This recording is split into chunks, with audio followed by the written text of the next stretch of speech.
যাবার সময় আত্মহংকার পরিত্যাগ করে তোমরা মাতৃপদে রাখো ভক্তি, ভজনে তোমাদের বাড়িবে অধিক শক্তি। তবে সাবধান, সব সময় ওই রাস্তায় যাওয়া যাবে না।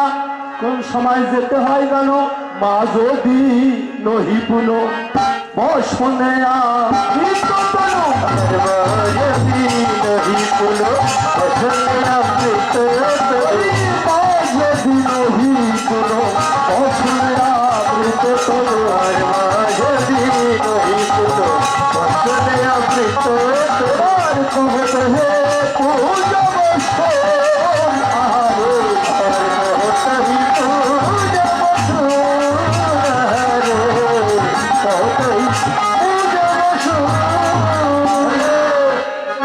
কোন সময় যাবে?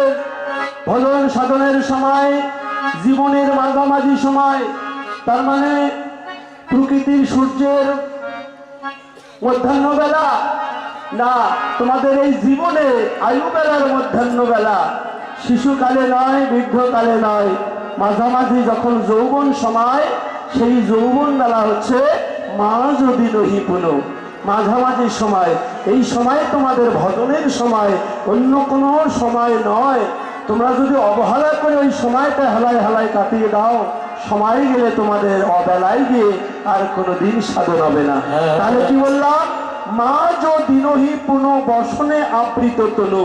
ঠিক জীবনের মাঝামাঝি সময় বসনে আবৃত তনু। বেশি বেশি বসন কোন সময় করবেন? শিশুকালে, বৃদ্ধকালে। ওই পাগল, বৃদ্ধকালে নিজের বসন নিজেই কন্ট্রোল রাখতে পারবে না, ঠান্ডা লাগে। তো ঠিক জীবনের মাঝামাঝি সময় যৌবন সময়, এই যৌবন সময় 16 কলা পরিপূর্ণ দেহে যখন সম্পদ কি আমরা লাভ করি, শুধু এই সম্পত্তির মধ্যে শুধু কি ভালো সম্পদ থাকে? না, কিছু কিছু অবৈধ সম্পদও থাকে। কারণ ভগবান পরীক্ষা করার জন্য বৈধ অবৈধ সবই কিন্তু আমাদেরকে দিয়েছে, কি বলেন? তবে তোমরা যদি অবৈধ পথে খরচ করো, তাহলে তোমাদের কি হবে? ধ্বংস হয়ে যাবে। তাই সেই নিজেকে কন্ট্রোল রাখার জন্য কিছু শক্তি আছে যাকে কন্ট্রোল করা যায় না। সেই শক্তিকে পরাজিত করবে বলে, কন্ট্রোলে রাখবে বলে তোমাকে কি করতে হবে? বেশি বেশি বসনে আবৃত তনু, বসন দিয়ে নিজেকে আবরণ দিতে হবে। চরণ ধরে মিনতি করি, আজকে আমাদের সমাজের এমন ব্যবস্থা, বেশি বললে দোষী হয়। তো যারা এই যে বসন কিনতে গিয়ে যারা ভুল করছেন, আমি আকারে বলবো, এই পোশাকে তোমাকে আশীর্বাদ করবে, আবার এই পোশাকে তোমাকে অভিশাপে প্রাপ্ত করবে। যারা রাস্তাঘাটে এমন পোশাক পরিবেশ আজকে পরিধান করছেন, ওই সন্তানকে দর্শন করে এমন এমন পোশাক আমাদের সনাতন ধর্মের মানুষ পরিধান করছেন, যা একবার নয়নে দর্শন করলে কামিনী কাঞ্চনের চৈতন্য উদয় হয়। হরিবল। তাদের ওই রাস্তায় ধর্ম চলে যাবে। তাই তার জন্য দায়ী কি হবে? ওই সন্তানটি না, যিনি তাকে জন্ম দিয়েছে, তার পিতা মাতায় সেই পাপের ভাগী হয়ে যাবেন। তাই আমি চরণ ধরে বিনতি করবো, মা কয়েকটা দিন বেঁচে থাকবো জগতে, আসুন আমরা বেশি বেশি বসন পরিধান করে নিজের সর্ব অঙ্গকে ঢেকে নিয়ে আজকে আমরা সমাজের মাঝে ভক্তি সহিত আজকে ভাবময় প্রেমময় হয়ে সবার মাঝে যেন আশীর্বাদের পাত্র হয়ে এই জগতের মায়া পরিত্যাগ করে চিরবিদায়।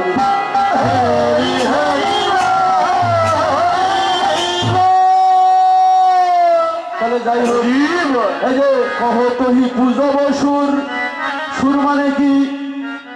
সুর মানে দেবতা। সুরের আগে যদি স্বরেও যোগ করা যায় কি হবে? অসুর। এই যে সুরের আগে স্বরেও যোগ করলে কি হবে?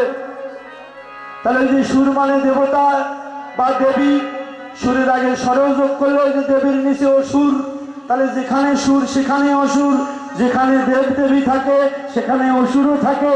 তাহলে এই দেহে দেব দেবীও আছে, এই দেহে অসুরও আছে। আমরা দেবীর পূজা করতে গিয়ে অসুরের পূজায় লিপ্ত হয়ে যাচ্ছি। আবার দুর্গা পূজা শেষ হয়ে গেলে একটা গ্রামকে পূজা করলাম দুর্গতি নাশ করার জন্য। সেই দুর্গা পূজার পরে দুর্গসী আরো বেড়ে গেল, কারণ কমিটি টাকা পয়সা নিয়ে হিসাব নিয়ে গন্ডগোল হয়ে ওই গ্রামটা একটা থেকে দুই ভাগে হলো। তার মানে আমি ওই মায়ের পূজা করি নাই, মায়ের পূজা করতে গিয়ে অসুরের পূজা মনে হয় করেছিলাম। তাই অসুর এসে ভেঙ্গে সুরে ছন্ন বিছন্ন করে দিয়ে গেল। তাই সাবধান মা, ওই সুর মানে দেবতা, দেব দেবী, পৃথিবীর সর্বশ্রেষ্ঠ যদি কোনো দেবী থাকে ওই দুর্গার চাইতে বড় দেবী একজন আছে পৃথিবী। তিনি হচ্ছে একমাত্র গর্ভধারিণী আমার মা। সেই মা পুরাহিত দর্পণ খুঁজে দেখবেন, মা দুর্গা দেবী নিজেই বলেছেন, ওরে বৎস, আমি তোর ঘরেই রয়েছি মাতৃরূপে বিরাজমান। যেই মা সেই দুর্গা। পৃথিবীর সবার আগে তোর মায়ের দেহে আমি তোর বিপদে সবার আগে চিৎকার করে উঠি হরি বলি। সেই মায়ের চরণে কেউ যদি পূজা করে, সেই মাকে যদি ভালো সেবা দেয়, পোশাক এবং পরিবেশ সুন্দরভাবে মাকে ভালোবেসে রাখে, ওই মা দুর্গা দেবী নিজেই বলেছে, আমি স্বর্গ থেকে আমি একা নয় ৩৩ কোটি দেবতা ওই মাতৃভক্ত সন্তানকে আমি স্বর্গ থেকে পুষ্প বরিশন করি হরি বল।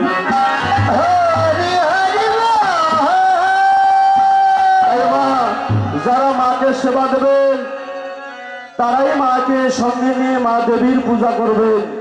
আর যারা মাকে সেবা দেবেন না, পিতাকে ভালোবাসবেন না, তারা তাদের জন্য দেব দেবীর পূজার অধিকার করা যাবে না। শুধু দেব দেবী কেন, কেউ যদি ভগবানের মন্দিরেও যান, ওই পিতা মাতাকে প্রণাম না করলে ওই ভগবানও তোমার প্রণাম গ্রহণ করবে না। কারণ পৃথিবীতে জীবিত ভগবান অংশরূপে যিনি ঘরেই রয়েছে, আদিগুরু পিতা মাতা জন্মদাতাই হচ্ছে মূল দেবতা। সেই জীবিত ভগবানকে যদি আপনারা অবহেলা করেন, ওই মাটির বিগ্রহ তৈরি করে মাটির প্রতিমাতে যতই ফুল জল লক্ষ টাকার ভোগে নিবেদন করেন, ওই মাটির বিগ্রহ কোনোদিন তোমার ওই লক্ষ টাকার ভোগ খাইতে আসবে না। হরি বল। ও মা, তাই চরণ ধরে বিনতি করবো, আপনারা যদি সত্যি ভগবানের কিছু সেবায় রাখতে চান, সবার আগে গ্রামে দেখবেন নিরীহ কারা আছে, যাদের অভুক্ত যারা, তাদেরকে একটু অন্ন সেবা দেবেন। যাদের পরনে বস্ত্র নেই, বস্ত্রহীন, দুর্গাপূজা এসেছে, নতুন নতুন বস্ত্র কিনেছ, কিন্তু নিজের বস্ত্রটি কেনার আগে দেখবেন গ্রামে আমার কাকা কিংবা জ্যাঠা কেউ যদি দিনহীন বস্ত্রহীন থাকে, সবার আগে ওই দেবদেবীকে না দিয়ে তোমরা সবার আগে দিনহীন কাঙ্গালকে, বস্ত্রহীনকে একটা বস্ত্র নিয়ে দেবেন। ওই বস্ত্রটা ওই কাঙ্গাল ভক্ত যখন পরিধান করে তার পরমাত্মা শান্তি পাবে। পরমাত্মা শান্তি পাওয়া মানে স্বয়ং ভগবানের পরনে চলে যাবে। হরি বল।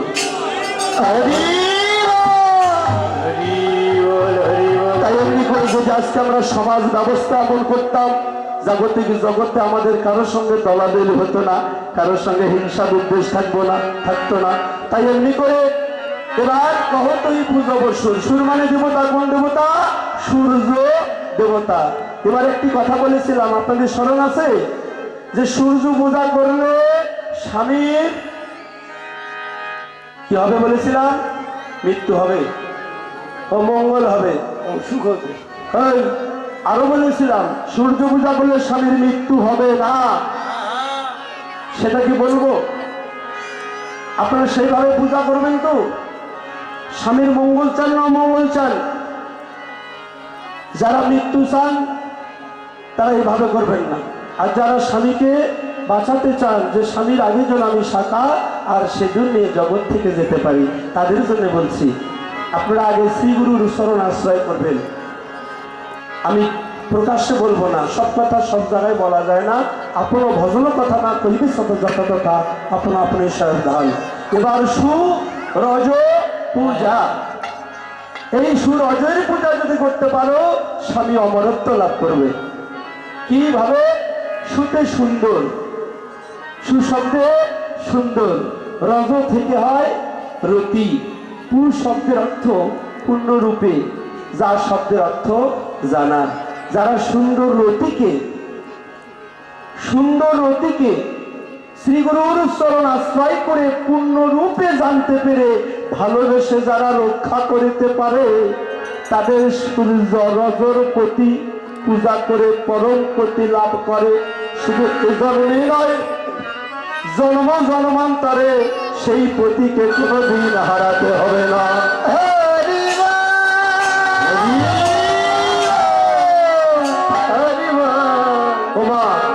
আরো অনেক তত্ত্ব ছিল, সময়ে আমরা বলতে পারলাম না, তাই এমনি করে বাম ভুজই বসন মুখ ঝাপই বাম নয়নে ঘন চাই হে রাধা মোহন পদ শীতল বিলাস রাধা মোহন পদ ওই